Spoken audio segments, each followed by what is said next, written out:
కేంద్ర, రాష్ట్ర ప్రభుత్వ శాఖల్లో ఖాళీగా ఉన్న ఉద్యోగాలను తక్షణమే భర్తీ చేయాలని డిమాండ్ చేస్తూ సిపిఎం ఆందోళన బాట పట్టింది. ఏటా 2 కోట్ల ఉద్యోగాలు కల్పిస్తామంటూ కేంద్రంలో అధికారంలోకి వచ్చిన బీజేపీ ప్రభుత్వం యువతను మోసం చేసిందని సిపిఎం రాష్ట్ర కార్యదర్శి వర్గ సభ్యులు సాగర్ ఆరోపించారు.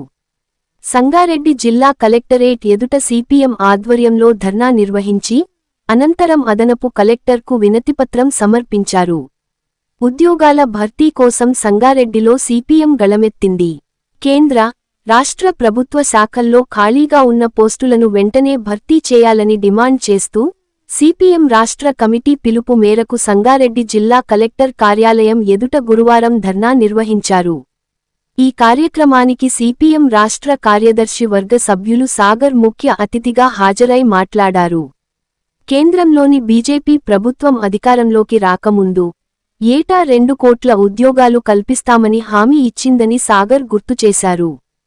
కానీ ఆ హామీకి ఇప్పటికీ అతీగతీ లేదని విమర్శించారు. పార్లమెంట్లో ప్రభుత్వం వెల్లడించిన సమాచారం ప్రకారం కేంద్ర మంత్రిత్వ శాఖల్లో దాదాపు 10 లక్షల పోస్టులు ఖాళీగా ఉన్నాయని ఆయన తెలిపారు.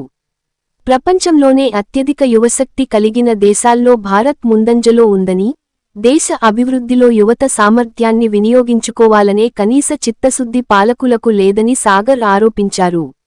నిరుద్యోగం కోరల్లో చిక్కుకున్న యువత భవిష్యత్తు ప్రశ్నార్థకంగా మారుతోందని ఆందోళన వ్యక్తం చేశారు.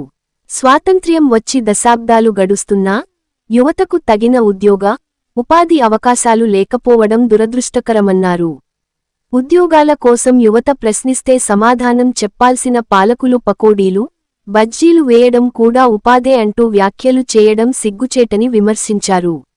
మేక్ ఇన్ ఇండియా పేరుతో ప్రచారం చేయడం తప్ప పెద్ద ఎత్తున కొత్త నియామకాలు చేపట్టడం లేదని సాగర్ ఆరోపించారు. కేంద్ర, రాష్ట్ర ప్రభుత్వాలు ఉద్యోగ నియామకాలు చేపట్టకపోతే ప్రభుత్వాలను గద్దె దించే వరకు పోరాటాలు కొనసాగిస్తామని హెచ్చరించారు.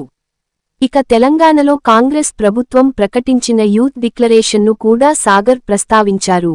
అధికారంలోకి వచ్చిన మొదటి ఏడాదిలోనే 2 లక్షల ఉద్యోగాలు భర్తీ చేస్తామని హామీ ఇచ్చారని, కాని ఇప్పటివరకు జరిగిన నియామకాలు హామీకి అనుగుణంగా లేవని విమర్శించారు. యువతకు ఉద్యోగ, ఉపాధి అవకాశాలు కల్పించే వరకు నిరుద్యోగ భృతి చెల్లించాలని సిపిఎం డిమాండ్ చేసింది. మరోవైపు సంగారెడ్డి జిల్లాలోని పరిశ్రమల్లో స్థానిక యువతకు ఉద్యోగ అవకాశాలు కల్పించాలని సిపిఎం జిల్లా కార్యదర్శి గొల్లపల్లి జయరాజు డిమాండ్ చేశారు. లక్షల రూపాయలు ఖర్చు చేసి కోచింగ్ సెంటర్లలో శిక్షణ పొందిన యువత ఉద్యోగాల కోసం ఎదురుచూస్తోందని తెలిపారు.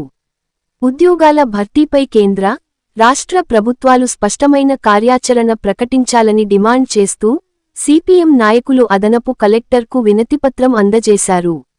ఈ కార్యక్రమంలో సిపిఎం జిల్లా కార్యదర్శి వర్గ సభ్యులు నర్సింలు, జిల్లా కమిటీ సభ్యులు నాగేశ్వరరావు, ప్రవీణ్, మహిపాల్, యాదగిరి, విద్యాసాగర్, కృష్ణతో పాటు పలువురు నాయకులు, కార్యకర్తలు పాల్గొన్నారు. Ram Dayal Rebba, R7 news, Sangareddy. కేంద్రంలో మూడోసారి అధికారంలోకి వచ్చిన తర్వాత బీజేపీ ప్రభుత్వం ఉన్నటువంటి ఖాళీ పోస్టులని భర్తీ చేయకపోగా ప్రభుత్వ ప్రైవేట్ రంగంలో ఉండేటువంటి ఉపాధి అవకాశాలన్నింటినీ కొల్లగొట్టే దానికోసం ప్రయత్నం చేస్తూ ఉంది. అధికారంలోనికి రాకముందు ఏటా 2 కోట్ల మందికి ఉపాధి చూపిస్తాననేటువంటి హామీ ఇచ్చింది. కానీ ఈ కాలంలో ఉపాధిని చూపించకపోగా ఈ దేశ భద్రతకు ఎవరైతే సైనికులు ఉన్నారో ఆ సైన్యంలో రిక్రూట్మెంట్నే కాంట్రాక్ట్ పద్ధతిలో రిక్రూట్మెంట్ చేసేటువంటి పద్ధతిని కేంద్రంలో అధికారంలో ఉన్నటువంటి బీజేపీ తీసుకొని వచ్చింది. అగ్నివీరుల పేరుతోన కాంట్రాక్ట్ పద్ధతిలో సైనికుల్ని రిక్రూట్ చేస్తూ ఉంది. ఒకవైపు దేశభక్తి గురించి మాట్లాడుతూ ఉన్నారు, మరోవైపు ఈ దేశాన్ని రక్షించేటువంటి సైనికుల రిక్రూట్మెంట్లోనే కాంట్రాక్ట్ పద్ధతిని ప్రవేశపెట్టింది కేంద్ర ప్రభుత్వం. అదే రకంగా మొత్తం ప్రభుత్వ రంగ సంస్థలన్నింటినీ బడా కార్పొరేట్ల చేతుల్లో పెట్టేదానికోసం ప్రయత్నం చేస్తుంది. దానివల్ల ఉండేటువంటి రాజ్యాంగబద్ధంగా వచ్చినటువంటి రిజర్వేషన్ సౌకర్యం కూడా లేకుండా పోతున్నటువంటి పరిస్థితి ఈరోజు దేశంలో నెలకొని ఉంది. అందుకనే కేంద్ర ప్రభుత్వం యొక్క వైఖరి ఉన్నటువంటి ఉద్యోగాల్ని తీసే విధంగా ఉంది తప్ప కొత్తగా ఉద్యోగాలు ఇచ్చేటువంటి ఉపాధిని కల్పించేటువంటి పరిస్థితులలో కేంద్ర ప్రభుత్వం లేదు. అందుకనే ఈరోజు యువతలో ఒక పెద్ద ఎత్తున నిరసన, జంతర్ మంతర్ దగ్గర జరిగినటువంటి పోరాటం అది నీట్ పేపర్ లీకేజ్ విషయంలోనే ప్రారంభమై ఉండొచ్చు, కానీ ఈ దేశంలో నిరుద్యోగుల్లో ఉండేటువంటి అసంతృప్తికి అది నిదర్శనం. ఈరోజు ఉపాధి కోల్పోతున్నటువంటి నిరుద్యోగులు ఎవరైతున్నారో వాళ్ళలో రగులుతున్నటువంటి అగ్ని జ్వాలలకు అది నిదర్శనం. అందుకనే బీజేపీ కేంద్ర ప్రభుత్వం తన విధానాల్ని మార్చుకోవాలి. అదానీలకు, అంబానీలకు మన దేశ సంపదని కొల్లగొట్టి వాళ్లకు కట్టబెట్టేటువంటి వైఖరిని మానుకోవాలి అనేటువంటిది ఈ సందర్భంగా డిమాండ్ చేస్తున్నాం. తెలంగాణ రాష్ట్రం నుంచి 8 మంది పార్లమెంటు సభ్యులు ఉన్నారు, 2 కేంద్ర మంత్రులు ఉన్నారు. మరి వాళ్ళు ఏం చేస్తున్నారు? ఇక్కడ ఉండేటువంటి నిరుద్యోగ యువత ఉపాధి లేక, ఉద్యోగాలు లేక రోడ్ల మీద ఉంటున్నారు. చదువులన్నింటినీ పూర్తి చేసి వాళ్ళకు ఉపాధిని కల్పించేటువంటి బాధ్యత నుంచి కేంద్ర ప్రభుత్వం తప్పుకుంటుంది. 2 నెలలకో 3 నెలలకో పేపర్ లీకేజ్ అవుతుంది. దాని గురించి మీరు ఏం మాట్లాడుతున్నారు అనేటువంటిది సందర్భంగా ప్రశ్నిస్తా ఉన్నాం. అదే రకంగా తెలంగాణ రాష్ట్ర ప్రభుత్వం, కాంగ్రెస్ ప్రభుత్వం 2023 ఎన్నికలప్పుడు ఎన్నికల మేనిఫెస్టోలో పెట్టింది. సరూర్ నగర్ లో యూత్ డిక్లరేషన్ ప్రకటించింది. దానికి అఖిల భారత కేంద్రం నుంచి ప్రియాంక గాంధీ గారిని పిలిపించి బీఆర్ఎస్ ప్రభుత్వం ఉద్యోగాలు ఇవ్వడం లేదు, మాకు ఓట్లేసి అధికారాన్ని కనుక కట్టబెడితే మేము 2 లక్షల ఉద్యోగాల్ని భర్తీ చేస్తామనేటువంటి హామీని ఇచ్చారు. ఇప్పటిదాకా గత బీఆర్ఎస్ ప్రభుత్వం ఇచ్చినటువంటి 50,000 ఉద్యోగాల నోటిఫికేషన్లు వీళ్ళు వచ్చిన తర్వాత ప్రకటించినటువంటి 15,000 తప్ప ఈ 2.5 ఏళ్ల కాలంలో ఏమన్నారు? ఆ రోజు సంవత్సరం లోపు ఈ 2 లక్షల ఉద్యోగాలు భర్తీ చేస్తామని అన్నారు. కానీ 2.5 ఏళ్ళు పూర్తయింది, ఈ 2 లక్షల ఉద్యోగాలు భర్తీ చేసేటువంటి ప్రయత్నం చేయలేదు. అదేవిధంగా ఏమన్నారు? జూన్ 2వ తేదీ నాడు, ప్రతి సంవత్సరం జూన్ 2వ తేదీ నాడు జాబ్ క్యాలెండర్ ప్రకటిస్తామనేటువంటి హామీలు ఇచ్చారు. సెప్టెంబర్ 17వ తేదీ నాడు వాళ్ళందరికీ జాబులకు ఎన్నికైనటువంటి వాళ్లకు జాయినింగ్ ఆర్డర్లు ఇస్తామని చెప్పారు. మరి జూన్ 2వ తేదీలు పోతున్నాయి, గడుస్తున్నాయి, నోటిఫికేషన్లు రావడం లేదు, జాబ్ క్యాలెండర్ రావడం లేదు. సెప్టెంబర్ 17 గడిచిపోతున్నాయి, కానీ ఉద్యోగాలకు సంబంధించినటువంటి జాయినింగ్ ఆర్డర్లు యువతకు రావడం లేదు. అదే కాకుండా మీరేం హామీ ఇచ్చిండ్రు? ఉద్యోగాలు వచ్చే వరకు నెలకు 4,000 రూపాయల నిరుద్యోగ భృతి ఇస్తామన్నారు. ఇచ్చిండ్రా ఎవరికైనా?